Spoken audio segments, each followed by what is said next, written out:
नमस्कार मैत्रिणींनो, स्वागत आहे तुमच्या शीतल्स किचनमध्ये। तर आज इथे मी तुम्हाला मस्त बारीक रव्यापासून छान खुसखुशीत असे धोंडे बनवून दाखवणार आहे।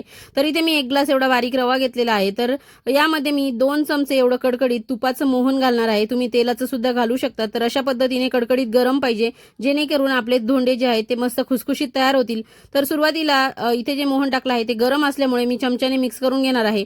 आणि कढईमध्ये सुद्धा आपण जे मोहन केलं होतं ते त्याच्यामध्ये थोडासा हा कोरडा रवा टाकून ते देखील चांगलं स्वच्छ पुसून घ्यायचं आहे, म्हणजे कढईचं तेल तूप सुद्धा वाया जात नाही आणि कढई स्वच्छ कोरडी होते।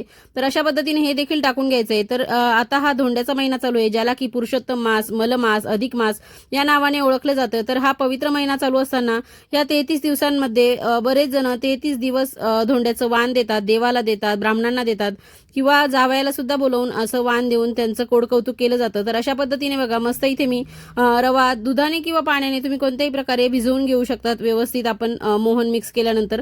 आणि याला चांगलं मिक्स करायचं आहे आणि घट्ट किंवा पातळ नाही तर मध्यम स्वरूपात आपल्याला हा रवा भिजवायचा आहे। तर इथे मी पाण्यामध्येच भिजवणार आहे, तुम्ही दुधात सुद्धा भिजवू शकता। दुधात भिजवल्यावर अजून छान चव येईल याची।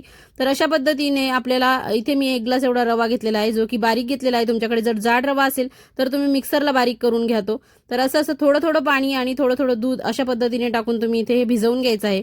तर इथे मी खूप जास्त घट्ट नाही आणि खूप जास्त सैलसर नाही अशा प्रमाणात भिजवलेलं आहे। तर याला आपण एक अर्धा 1 तास चांगलं मुरू देणार आहे रव्याला चांगलं। तोपर्यंत इथे आपण सारण तयार करणार आहे। तर इथे मी खोबरं किसून घेतलेलं आहे, 1 वाटी एवढी साखर आणि त्यातच विलायची टाकून घेतलेली आहे। तर याला चांगलं बारीक करून घेणार आहे आणि इथे त्यामध्ये टाकण्यासाठी बघा काजू बदाम छान या खलबत्त्यामध्ये मी कुटून घेतलेले आहेत। तर अशा पद्धतीने व्यवस्थित याला मिक्सरमध्ये बारीक करायचं आहे। आणि तुम्हाला सुद्धा माझ्या पद्धतीने छान खुसखुशीत धोंडे बनवायचे असतील तर व्हिडिओ शेवटपर्यंत बघा, कुठे स्किप करू नका। आवडल्यास चॅनलला सबस्क्राईब करा, व्हिडिओला एक लाईक नक्की करा आणि इतरांना हा व्हिडिओ शेअर देखील करा। तर बघा मिक्सरमधून काढल्यानंतर यामध्ये सुकामेवा आणि मनुके थोडेसे कट करून टाकून घेतलेले आहेत आणि याला चांगल्या पद्धतीने मिक्स करून घेणार आहे। तुम्ही साखरेच्या ऐवजी गुळाचा सुद्धा वापर करू शकतात, त्याने सुद्धा धोंडे खूप छान लागतात खायला। तर इथे बघा आपला रवा तोपर्यंत छान मुरलेला आहे, त्यातलाच आता आपण व्यवस्थित एकजीव करून घेणार आहे। ओटा स्वच्छ पुसून घेतला आहे आणि त्यावरतीच मस्त हा रव्याचा जो गोळा आहे चांगला एकजीव करून घेणार आहे आणि त्यातलाच एक गोळा मी काढून घेणार आहे आणि छान याचा गोलाकार करून याची मोठी पातळ अशी पोळी लाटून घेणार आहे। तर धोंडे एकदम आपल्याला खूप जास्त लहान आकाराचे नाही आणि खूप जास्त मोठे मोठेही नाही करायचे, मध्यम आकाराचे आपल्याला बनवायचे आहेत। तर इथे सुरुवातीला मी छान या रव्याची पातळ अशी पोळी लाटून घेणार आहे। तुम्ही रव्याच्या ऐवजी मैद्याचा किंवा अर्धा मैदा अर्धा रवा असं सुद्धा वापरू शकतात किंवा अर्ध गव्हाचं पीठ अर्धा मैदा असं सुद्धा वापरून याची छान पोळी तयार करून घेऊ शकतात अशाच पद्धतीने भिजवून। तर एकदम पातळ अशी पोळी लाटायची आहे, जेणेकरून आपले जे धोंडे आहेत ते एकदम खाताना छान लागतील आणि सारण देखील आतलं गोडसर असं लागेल हे खाताना। तर व्यवस्थित आपली ही पोळी लाटून घ्यायची आहे। तर तुम्ही धोंड्याला कशाचं वाण बनवलेलं आहे? बऱ्याच ठिकाणी अनारशाचं वाण बनवलं जातं, बऱ्याच ठिकाणी पुरणाचे धोंडे बनवले जातात, बऱ्याच ठिकाणी वेगवेगळं सारण, कोणी खवा भरून सुद्धा धोंडे बनवतं किंवा कोणी करंजा वगैरे सुद्धा या महिन्यामध्ये बनवतं वाण देण्यासाठी। तर अशा पद्धतीने बऱ्याच ठिकाणी बऱ्याच प्रांतानुसार भागानुसार वेगवेगळी पद्धत असते। तर बरेच ठिकाणी देवाला वाण द्यायला धोंडे बनवतात आणि ब्राह्मणांना जावायला वाण देण्यासाठी अनारसे बनवतात। तर तुमच्याकडे कशी पद्धत आहे नक्की मला कमेंट करून सांगा। तर इथे बघा छान पातळ पोळी लाटल्यानंतर एका ग्लासच्या साह्याने मी इथे सर्व पुऱ्या कट करून घेतलेल्या आहेत। ज्या पद्धतीने आपण मोदक भरतो त्याच पद्धतीने हे भरायचं आहे। इथे मी तुम्हाला दाखवते बघा। तर सुरुवातीला इथे एक पुरी घेतलेली आहे मी आणि त्यामध्ये आपण सारण भरून घ्यायचं आहे। खूप जास्तही नाही भरायचं आहे, नाहीतर मग धोंडे तळताना फुटू शकतात। तर कमी पण सारण नाही भरायचं आणि जास्तही नाही भरायचं।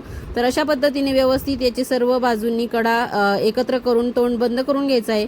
बघा मोदक सुद्धा आपण अशाच पद्धतीने बनवतो, फक्त याला थोडंसं दाबून घ्यायचं आहे आणि असे धोंडे तयार होतात बघा। आमच्याकडे ह्या पद्धतीने बनवले जातात।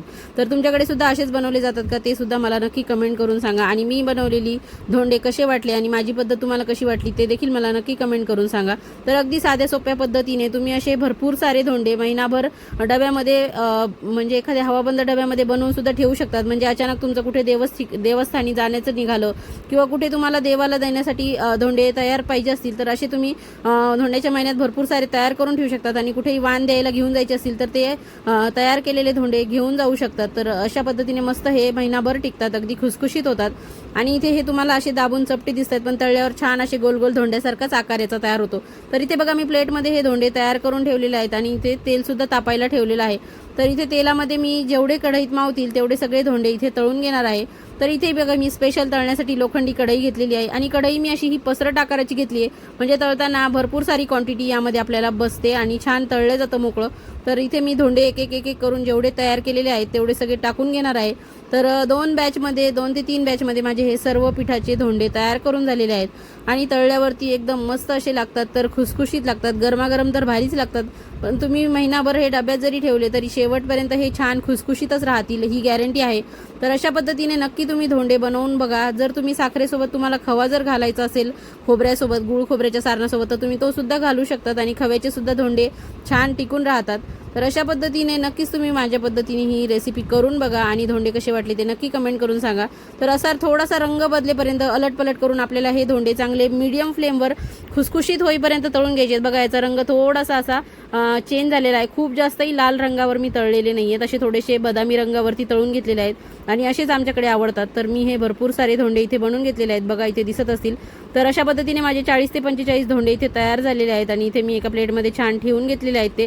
तर नक्कीच तुम्हाला धोंडे कसे वाटले आणि या अधिक मासाचं पुरुषोत्तम मासाचं तुम्हाला खूप साऱ्या शुभेच्छा. तर अशा पद्धतीने धोंडे बनवून ठेवा आणि तुम्ही जिथेही कुठे जाताल देवाच्या ठिकाणी किंवा मंदिरात, तर हे धोंडे तुम्ही ताटामध्ये ठेवून दिवा वगैरे लावून छान वाण देऊ शकतात. तर आतून सुद्धा मस्त खुसखुशीत असे हे धोंडे तयार झाले आहे. तर नक्कीच माझ्या पद्धतीने बनवून बघा आणि खा प्या मजा करा. नमस्कार, थँक्यू, धन्यवाद.